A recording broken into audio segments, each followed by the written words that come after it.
Hello student, good morning. How are you all? I wish you all are fine. Today we will do worksheet 20. Subject English class 7. थोड़ी worksheet आपको करनी है 27 सितंबर 2021. और आज की student worksheet जो है वो आपकी पोएम द सेट के ऊपर है. तो आइए स्टार्ट करते हैं आज की worksheet. Let's recall animals and their habitats, place where they live. तो पहले हम जो है एनिमल्स और उनके हैबिटेट को याद करेंगे. आपने 6th क्लास में भी किए थे कि कौन सा एनिमल्स कहाँ आवास करता है, क्या उसका निवास स्थान है. तो ये हमें मैच द फॉलोइंग, मैचिंग करनी है कि कौन से एनिमल्स का कौन सा हैबिटेट है, वो रहते हैं. जैसे लोइन है, लोइन कहाँ रहता है? गुफा में रहता है. तो लोइन कहाँ रहता है? डेन में रहता है. तो डी हो गया, ये बी हो गया 1 का. लोइन का डेन हैबिटेट है. स्पैरो क्या होता है स्टूडेंट? कहाँ रहता है स्पैरो? नेस्ट में रहता है, घोंसले में रहता है ना. और हॉर्स कहाँ रहता है? स्टेबल में रहता है. ये इसका हैबिटेट है, ये 3rd का है. और स्पाइडर, स्पाइडर का तो वेब होता है ना, जाला होता है. तो कोब वेब में रहती है स्पाइडर. और रैबिट मिडोज में रहते हैं, चरागाहों में रहते हैं. तो ये अब हमें पता लग गया है कि कौन से एनिमल्स का कौन सा हैबिटेट है. ठीक है student. So now what about ghost? अच्छा बच्चों आप बताओ, घोस्ट कहाँ रहते हैं, भूत कहाँ रहते हैं? Do you think they exist? सबसे पहले तो आपको यही नहीं पता कि घोस्ट होते हैं या नहीं होते हैं, इस पर भी मतभेद है. आपके विचार से क्या एग्जिस्ट करते हैं ghost? Where do they live? वे कहाँ रहते हैं, भूत कहाँ रहते हैं? Let's find out in this poem the set. जो द सेट पोएम है उसमें हम पता लगाएं कि क्या भूत होते हैं और वो कहाँ रहते हैं. This poem opens with the description of the set which is at the end of the speakers garden. ये पोएम शुरू होती है सेट के वर्णन करते हुए, जो स्पीकर के गार्डन में है सेट, उसके बारे में. देखिए, there is a shed at the bottom of our garden. हमारे गार्डन के बॉटम में किनारे पर जो है एक सेट है. With a spider's web hanging across the door. दरवाजों पर ही जो है बकरी के जाले उसमें लटक रहे हैं. The hinges are rusty and creak in the wind. और इसके जो कब्जे होते हैं वो रस्टी, जंग लग गया है, और हवा चलती है तो चींची की आवाज़ आती है, क्रीक साउंड आती है. When I am in bed आई ले एंड आई लिसन. जब मैं बेड में होता हूँ, मैं लेटता हूँ, मैं सुनता हूँ. I will open that door one day. और मैं निश्चय करता हूँ कि एक दिन मैं उस दरवाजे को खोलूँगा. ओके, नेक्स्ट स्टैंजा देखिए. There is a dusty old window around at the side with 3 cracked panes of glass.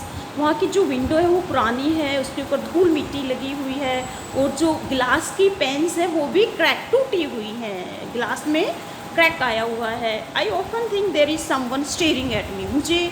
मैं प्राय सोचता हूँ कि कोई मुझे वहाँ से उस खिड़की से घूर कर देख रहा है.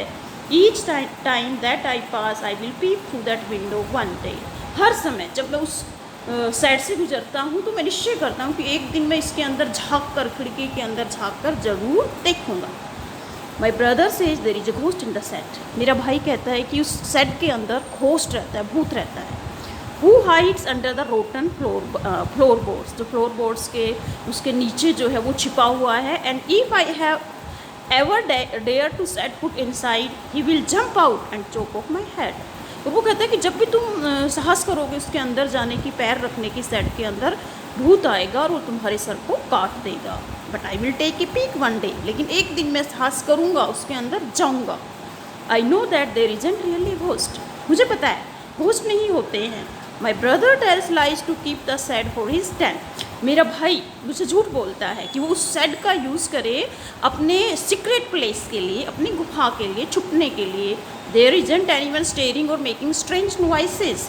वहाँ पर कोई घूर कर देखना या अजीब सी आवाज़ें आना कुछ नहीं है. And the spider has been gone from his web. और अपने जाले से स्पाइडर भी जा चुकी है. Since I don't know when, मुझे नहीं पता कब. I will go into the set one day soon. जल्दी ही मैं उस सेट के अंदर जाऊँगा. बट नो जस्ट येट, अभी नहीं. तो ये थी पोएम द सेट. ओके, अब देखते हैं question number 2. Answer the following questions by choosing the correct option. हमें करेक्ट ऑप्शन बताना है. MCQ टाइप में ही है इसमें. तो फर्स्ट देखिए, the shed is located. Shed कहाँ पर थी? फर्स्ट लाइन में ही है ना. At the outside the garden, at the bottom of the garden, inside the garden. तो सेट कहाँ है? At the bottom of the garden. तो फर्स्ट क्वेश्चन का आंसर है B, at the bottom of the garden. अब second देखिए, what does his brother tell him, उसके भाई ने उसको क्या बताया, that there is a ghost in the shed. Yes, उसने क्या बताया था कि सेट के अंदर घोस्ट है, तो ए ऑप्शन ही बिल्कुल सही है। There is a snake in the set, जी नहीं, सेट के अंदर स्नेक नहीं है ये नहीं कहा उसने, घोस्ट कहा। There is a man in the shed, shed के अंदर मैन है, ये भी नहीं कहा। अब हम करते हैं थर्ड क्वेश्चन, ये देखिए, but I will take a peek one day, एक दिन मैं साहस करूँगा। What quality does the poet wish to highlight, इसमें पोइट की इच्छा क्या है, कौन सी क्वालिटी पोइट की शो होती है इस सेंटेंस से। But I will take a peek one day, एक दिन मैं साहस करूँगा उसके अंदर जाने का। He is brave, yes, first option ही बिल्कुल सही है कि वो बहादुर है, तभी उसके ब्रदर ने कहा घोस्ट है, फिर भी वो एक दिन उसके अंदर जाने का साहस करेगा। ही इज़ डाउटफुल, वो शक में है, जी नहीं। ही इज़ फियरफुल, डरपोक है, जी नहीं। तो इसका ए ऑप्शन बिल्कुल सही आंसर है। अब फोर्थ देखिए, the author's brother wants him not to, author का भाई उसको नहीं करवाना चाहता है कि वो क्या ना करे, टच द वेब, जाड़े जो मकड़ी का जाला है उसको टच करना, जी नहीं। एंटर द सेट, यस, भी बिल्कुल सही है। ऑथर का ब्रदर नहीं चाहता कि उसका ब्रदर उस सेट के अंदर जाए। हियर द होस्ट, होस्ट से डराना चाहता है, तो इसमें जो बी ऑप्शन बिल्कुल सही है, एंटर द सेट। वो नहीं चाहता कि उसका भाई सेट के अंदर जाए, क्योंकि वो उसको क्या रखना चाहता है, सीक्रेट रखना चाहता है। ओके स्टूडेंट, तो ये थी आज की वर्कशीट, आसान से आपको समझ में आ गई होगी। Thank you for watching this video, have a nice day.